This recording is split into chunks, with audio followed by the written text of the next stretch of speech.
വർഷവും വസന്തവും ഗ്രീഷ്മവും ശിശിരവും. ഉണ്ണി, ഗുരുവായൂരപ്പാ. എന്താ രാവിലെ തന്നെ കാവിൽ വന്നിരിക്കണേ? വെറുതെ. ഇക്കണ്ട വഴി മുഴുവൻ ചുറ്റാൻ വയ്യ. കാല് ഭൂമിയിൽ തൊടാൻ നിവൃത്തിയില്ല. ആണിയാ, പോരാത്തതിന് മഞ്ഞ് കാലമല്ലേ. മറ്റെന്ത് രോഗമാണെങ്കിലും സഹിക്കാം, ഇത് വയ്യ. വെളിച്ചാവണേന് മുമ്പ് വീട്ടിലെത്തിക്കൊള്ളാവുന്ന അപ്പൂട്ടൻ നായരോട് പറഞ്ഞിട്ടാ ഇന്നലെ രാത്രി ഞാൻ യാത്രയായതേ. ഉറങ്ങിപ്പോയി. അച്ഛനെന്നെ അന്വേഷിച്ചില്ലാലോ. ഹാവൂ, ഇളയത് പോയില്ലല്ലോ അല്ലേ? ഇല്ലാന്ന് തോന്നണു. ചെണ്ടക്കാരൊക്കെ പോയി. വരണ വഴി ഞാൻ കണ്ടു. പോട്ടെ. കഴിഞ്ഞ കൊല്ലം കുരുതിയും വിളക്കും നടന്നതിന്റെ 3-ാം ദിവസാ ഉണ്ണിയുടെ ഭാര്യ മരിക്കണത്. കല്യാണം കഴിഞ്ഞിട്ട് 1 കൊല്ലം തികണേ ഉണ്ടായുള്ളൂ. നല്ല സ്ത്രീത്വമുള്ള കുട്ടിയായിരുന്നിട്ടോ. വിധിയില്ല. 8-ൽ ചൊവ്വയായിരുന്നു ആ കുട്ടിക്ക്. വൈധവ്യ വിധി. ഇതാ പറയണത്. ഈ ജാതകപ്പുരത്ത് എന്ന് പറയുന്നതൊക്കെ സത്യ. അതെ, ഒരു കണക്കിന് അപ്പുട്ടനാരുടെ ഭാഗ്യാട്ടോ. വന്നു കയറിയ പെണ്ണിന്റെ ദോഷം കൊണ്ട് സ്വന്തം മകൻ മരിക്കേണ്ടി വന്നില്ലല്ലോ. അതുവ.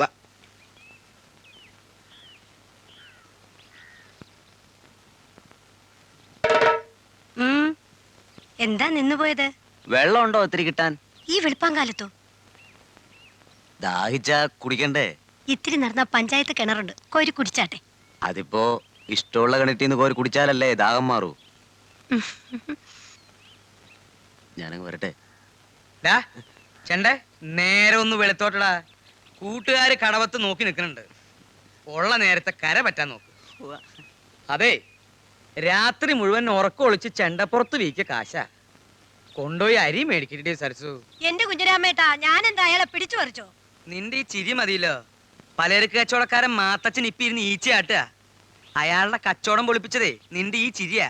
ഞാൻ കക്കാനും ഓടിക്കാനൊന്നും പോണില്ലല്ലോ. നിങ്ങളെ ഇവിടെ എല്ലാവർക്കും അറിയാം. ഗുരുവായൂരിന്ന് കട്ടുമുടിച്ച് രാഖിരാമായണം തടിതപ്പിയ കഥ ഇവിടെ പാട്ടാ. തൃശ്ശൂരും മേക്കാട്ടുമനയ്ക്കൽ ആനയുടെ കൊമ്പ് മുറിച്ച് വിറ്റ കഥയും ഇവിടെ എല്ലാവർക്കും അറിയാം. തെളിവുണ്ടാ? തെളിവ് തരാൻ ഞാനെന്താ പോലീസാ? ഇപ്പൊ ആനയില്ലാണ്ട് തോട്ടിയും പടിയും കശത്ത് വെച്ചുള്ള നടപ്പ് തന്നെ തെളിവല്ലേ? അത് ഞാൻ സഹിച്ചു. നീ നോക്കിക്കോ. പുത്തമ്പുരക്കൽ അപ്പുട്ടനായർ വാങ്ങണ ആനയും കൊണ്ട് ഞാൻ ഈ വഴി വരും. അപ്പൊ ഒരു ആനവാലും താന്ന് പറഞ്ഞ നീ വാ. ഇയ്യ, അപ്പുട്ടനാര് ആനയെ വാങ്ങും, കുഴിയാനയായിരിക്കും. അത് നിന്റെ തന്ത.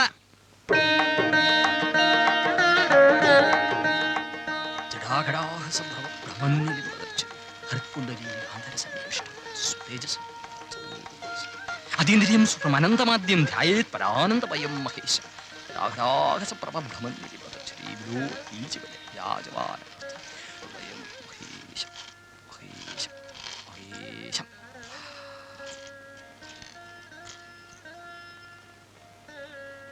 അപ്പൂട്ടനാരിനി ഒന്നുകൊണ്ടും ഭയപ്പെടണ്ട.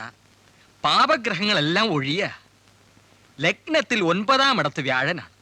പിതൃരാതി ഗുരുജനങ്ങളുടെയും ഈശ്വരന്മാരുടെയും കടാക്ഷം നന്നായുണ്ട്. ഇന്നലെ ഗുരുതിയുടെ നേരെ ആയപ്പോ എനിക്ക് ആകെ ഒരു വിറയലങ്ങട്ട് വന്നു. ഉടനെ ഞാൻ മനസ്സിൽ നല്ലോണം പ്രാർത്ഥിച്ചു, അമ്മേ പരീക്ഷിക്കരുതേ, കാലിലാണ് ഉള്ളതാണ് എന്ന്. അത് കേട്ടു.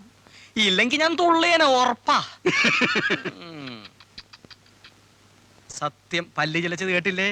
ശ്യാമളോടുകൂടി പഞ്ചമദോഷം കഴിഞ്ഞൂലോ അല്ലേ? സംശയമുണ്ടോ? ഞാൻ പറഞ്ഞിട്ടുള്ളൊന്നും തെറ്റിട്ടില്ല. ഓ, അപ്പൂട്ടനാരുടെ അമ്മ പഞ്ചമത്തിൽ മരിക്കുമെന്ന് ഞാൻ ഗണിച്ചു പറഞ്ഞിട്ടുള്ളതാ അല്ലേ? അമ്മണി അമ്മ പഞ്ചമത്തിൽ തന്നെ മരിക്കുകയും ചെയ്തു. പിന്നെ 5 കൊല്ലത്തിനുള്ളിൽ 5 മരണം നടക്കും എന്നുള്ളത് ഉറപ്പാ. നടന്നില്ലേ? ആദ്യം അപ്പൂട്ടനാരുടെ മൂത്ത മോൻ. ഒരസുഖവും ഇല്ലായിരുന്നു, പൊടുന്നനെയുള്ള മരണം. ശേഖരൻകുട്ടി പോയതോടെ എന്റെ ചെറുകൊടിഞ്ഞു.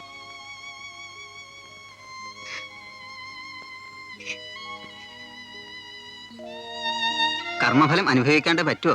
അപ്പോ അതൊന്ന്. 2 പശുക്കൾ, ഒരു നായ, 4 ആയോ? പിന്നെ ഉണ്ണിയുടെ ഭാര്യ. ആ കുട്ടിയോടുകൂടി 5 തികഞ്ഞു. പ്രതിവിധികൾ വേണ്ട പോലെ ചെയ്തതുകൊണ്ട് 3 എണ്ണം 4 കാലുകളിൽ ഒതുങ്ങി.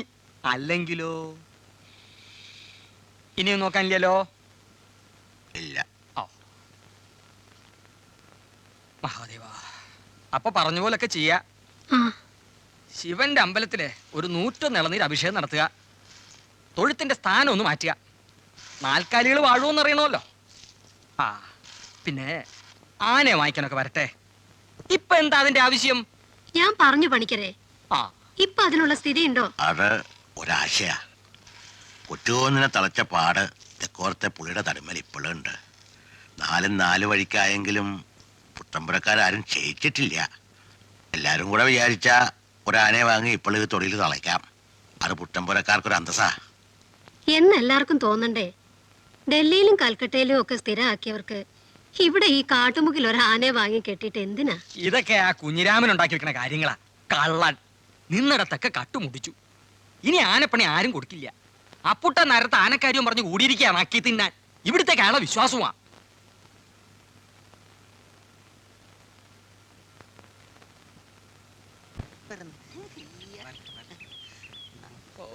ഒരാനവാലി വരുമോ? ആനകളാ പോടെ പട്ടി അവിടുന്ന്. അവലുകൊള്ളൂ. വെറുതെ അല്ലടാ നിന്റെ അമ്മായിക്ക് എൻറ്റി ചാടി ചത്തത്. പക്ഷെ ആനവാല് ഒരെണ്ണം മതി. വേണ അയ്യോ വേണ്ടേ? ഓ അത് വേണ്ട. ആ ഒരു വല്ലാത്ത വാലാണ്. തങ്കപ്പ ഒരു ചായ. നാട്ടിനും വീട്ടിനും വേണ്ടാത്ത കുറെ പിശാചുക്കളുണ്ട് ഇവിടെ. എന്തോരം ആൾക്കാർ തൃശ്ശൂർ പൂരം കാണാൻ പോണു, വെടിക്കെട്ട് അപകടത്തിൽ ചാവണു. യോഗം വേണ്ടേ? ഇവനൊക്കെ ആനയെ കൊണ്ട് വേണം ചവിട്ടിക്കാൻ. തനിക്ക് ആരോടാ ഇത്ര അരിശം? കുറെ കവലനരങ്ങിയില്ലേ ഇവിടെ. അവർക്ക് എന്നെ കാണുമ്പോ ഒരു ചൊറിച്ചില്. ഞാൻ എന്താ അവരുടെ കളിക്കുട്ടിയാ? നായരെ, ആനയില്ലാണ്ട് താൻ എന്തിനാ ഈ തോട്ടിയും വടിയും കൊണ്ട് നടക്കണേ? എനിക്ക് മനസ്സുണ്ടായിട്ട്. നിങ്ങൾ എന്തിനാ പാനിയും പോക്കറ്റിട്ട് നടക്കണേ? ഞാൻ ക്ലർക്കാ, മനസ്സിലായോ? പേന കൊണ്ട് പണിയെടുക്കുന്നവൻ. ആ എന്റെ പണിയായതാ ഇത്. അല്ലാണ്ട് ആനക്കാരൻ കൈക്കോട്ട് കൊടുക്കാൻ പറ്റോടോ? അതെ അപ്പുക്കുട്ടൻ നായര്, ആനയെ വാങ്ങോ? എന്താ സംശയം? വാങ്ങും. പുത്തമ്പുരക്കാർക്ക് അതിനുള്ള കഴിവില്ലേ? അങ്ങേരുടെ മരുമക്കളും ബന്ധുക്കളും വെറുതെ സിസർ വലിച്ചു കളയണ കാശുണ്ടെങ്കിൽ മാസാമാസം ഓരോ ആനേനെ വാങ്ങാം. എന്നിട്ട് എന്തേ വാങ്ങാത്തെ? അത് ചിലര് വെറുതെ ഇടങ്കോലിട്ടാ. അതെനിക്കറിയാം, അസൂയ. ഡോ, ഇയാളോട് ഞാൻ ഉള്ളത് പറയട്ടെ. എനിക്ക് ഗുണമുള്ള കാര്യ. അതെ, ഒന്ന് മാറിന്നേ.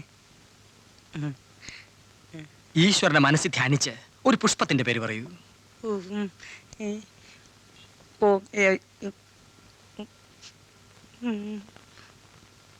മുരുക്കും പൂവ്.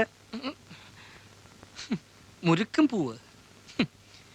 രക്തവർണം, മേനിമുള്ള ദുർഗന്ധം. തനിക്ക് ആന വാഴില്ല, ആന പിണ്ടം വാഴും. താൻ കാര്യം നോക്കടോ. എന്റെ